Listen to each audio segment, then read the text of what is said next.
പവിത്രത്തിന്റെ ഇന്നത്തെ എപ്പിസോഡിലേക്ക് ഏവർക്കും സ്വാഗതം. മുറിയിലെത്തി ഷർട്ട് മാറ്റി ദേഹത്തെ പാടുകൾ നോക്കുകയായിരുന്നു വിശ്വം. അത് കണ്ടുകൊണ്ട് മുറിയിലേക്ക് വന്ന ശ്രീജ ചോദിച്ചു, വിശ്വേട്ടാ, എന്തായി കാണുന്നേ? വിശ്വേട്ടനെ ഒന്നും ചെയ്തില്ല എന്ന് പറഞ്ഞിട്ട്? സത്യം പറ വിശ്വേട്ടാ, ആ പോലീസുകാർ തല്ലിയല്ലേ?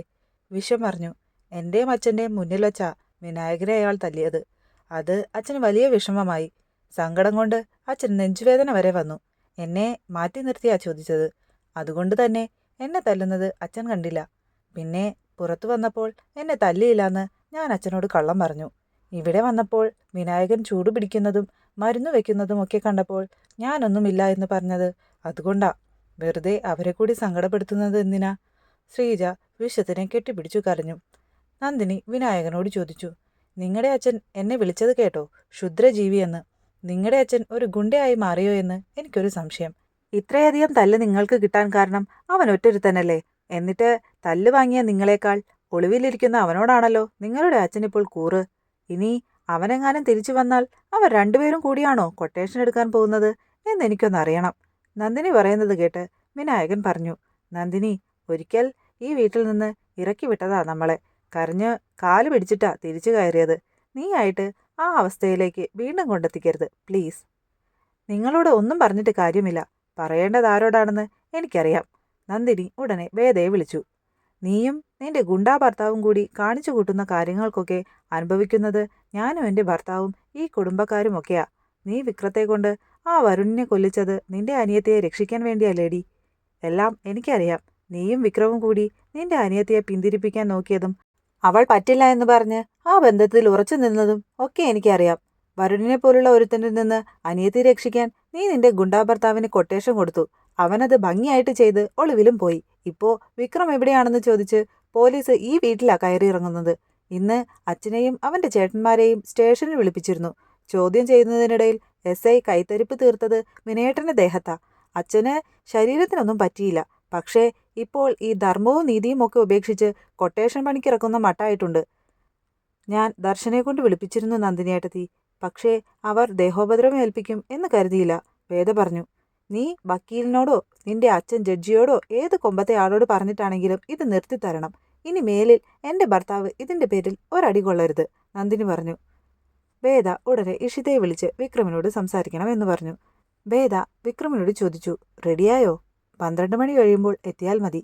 CCTV ഞാൻ ഡിസ്കണക്ട് ചെയ്തു വെച്ചിട്ടുണ്ട്. ഗേറ്റ് പാതി തുറന്നു കിടപ്പുണ്ടാവും. പുറത്തെത്തിയാൽ എനിക്കൊരു റിംഗ് തരണം. മെയിൻ സ്വിച്ച് ഞാൻ ഓഫ് ചെയ്യും. അകത്തെ മുറിയിലെ ഫാൻ മാത്രമേ ഇൻവെർട്ടറിൽ വർക്ക് ചെയ്യൂ. നേരെ കയറി വന്നാൽ മതി. ഞാൻ മുകളിലുണ്ടാകും. വിക്രം, ഇപ്പോൾ തന്നെ കാര്യങ്ങൾ ആകെ വഷളായി കഴിഞ്ഞു. ആ ഇൻസ്പെക്ടർ സാബു അച്ഛനെയും ചേട്ടന്മാരെയും സ്റ്റേഷനിലേക്ക് വിളിപ്പിച്ചിട്ടുണ്ടായിരുന്നു. തല്ലിച്ചതച്ചെന്നാ നന്ദിനിയേട്ടത്തി വിളിച്ചു പറഞ്ഞത്. അയാളുടെ സ്വഭാവം അറിയാമല്ലോ. വിക്രമിനെ കിട്ടാതെ വിരൽ പിടിച്ച് നടക്കുമായിരിക്കും. തൽക്കാലം ഇപ്പോൾ വിക്രം അയാളുടെ കണ്ണിൽ പെടാതെ നിൽക്കണം. നിയമപരമായി എന്താ ചെയ്യാൻ പറ്റുക എന്ന് നമുക്ക് ആലോചിക്കാം. പേടിക്കണ്ട, അച്ഛന് അങ്ങനെ കുഴപ്പമൊന്നും ഉണ്ടാകില്ല. ഉണ്ടായെങ്കിൽ അത് നന്ദിനിയേട്ടത്തി പറഞ്ഞേനെ. വേദ പറഞ്ഞതെല്ലാം കേട്ട വിക്രം ഇഷിതയോട് കാറിന്റെ കീ ചോദിച്ചു. അവിടേക്ക് പോകുന്നതിനു മുൻപ് എനിക്കൊരു കാര്യം കൂടി ചെയ്യാനുണ്ട്, വിക്രം പറഞ്ഞു. കീ കൊടുക്കാൻ ഇഷിത വിസമ്മതിച്ചു. ആരും അറിയാതെ ഒരു സ്ഥലത്ത് പോയി തിരിച്ചു വരണം, അത്രയേ വേണ്ടൂ. ഇഷിതയുടെ കാറാകുമ്പോൾ ആരും സംശയിക്കില്ല. അതാ. എങ്ങോട്ടേക്കാണെന്ന് ഞാൻ പോയി വന്നിട്ട് പറയാം. തൽക്കാലം ഇത് വേദയോട് പോലും പറയാൻ പറ്റില്ല. ഇന്നിത് നടന്നില്ലെങ്കിൽ എനിക്ക് നിങ്ങളാരും പറയുന്നത് പോലെ ചെയ്യാൻ പറ്റില്ല എന്നാകും.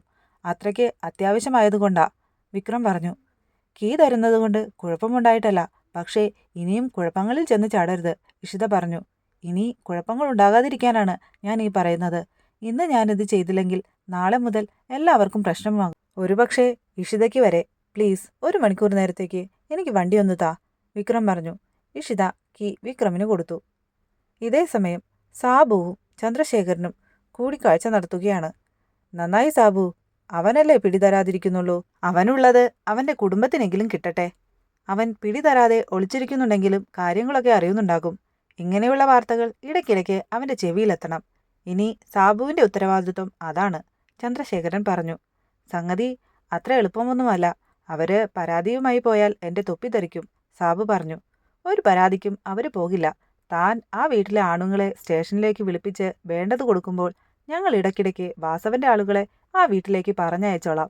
വാസവന്റെ ആളുകൾ കയറിയിറങ്ങുന്ന വീട് എന്ന് നാട്ടുകാർ പറഞ്ഞു തുടങ്ങുമ്പോൾ അവന് കാര്യം മനസ്സിലാകും. ഗതികെട്ട് അവൻ പുറത്തു ചാടണം. നമുക്ക് വേണ്ട ഒരാളെ കൂടി ഇനി താൻ കണ്ടുപിടിക്കണം, പുളിക്കനെ. വിക്രം ഇങ്ങനെ മറയിലിരിക്കുന്നത് തന്നെ പുളിക്കനെ കണ്ടുപിടിക്കാം എന്ന ഒറ്റ ലക്ഷ്യത്തോടെയാണ്. അവന്റെ കയ്യിൽ പുളിക്കൻ ചെന്നുപെട്ടാൽ അതോടെ സകലതും പൊളിയും. പുളിക്കനെ അവന് കിട്ടുന്നതിന് മുൻപ് നമുക്കവനെ കിട്ടണം, ചന്ദ്രശേഖരൻ പറഞ്ഞു. സാറ് ധൈര്യമായിരുന്നു, പുളിക്കനെ ഞാൻ ഈ ഉള്ളം കയ്യിൽ വെച്ച് തരും, സാബു പറഞ്ഞു. അങ്ങനെ ചന്ദ്രശേഖരനുമായി കൂടിക്കാഴ്ച നടത്തി മടങ്ങുന്ന സാബുവിനെ വിക്രം കെണിയൊരുക്കി കാത്തിരുന്ന് പിടികൂടുകയാണ്. അടുത്ത എപ്പിസോഡിൽ വിക്രം വേദയുടെ അരികിൽ എത്തുന്നതും വിക്രമിനെ അന്വേഷിച്ച് പോലീസ് വേദയുടെ വീട്ടിലെത്തുന്നതും വേദയുടെ മുറി പരിശോധിക്കുന്നതും കാണാം.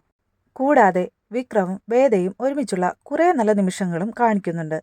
അപ്പോൾ അടുത്ത എപ്പിസോഡിനായി നമുക്ക് കാത്തിരിക്കാം. അതുവരേക്കും ബായ്.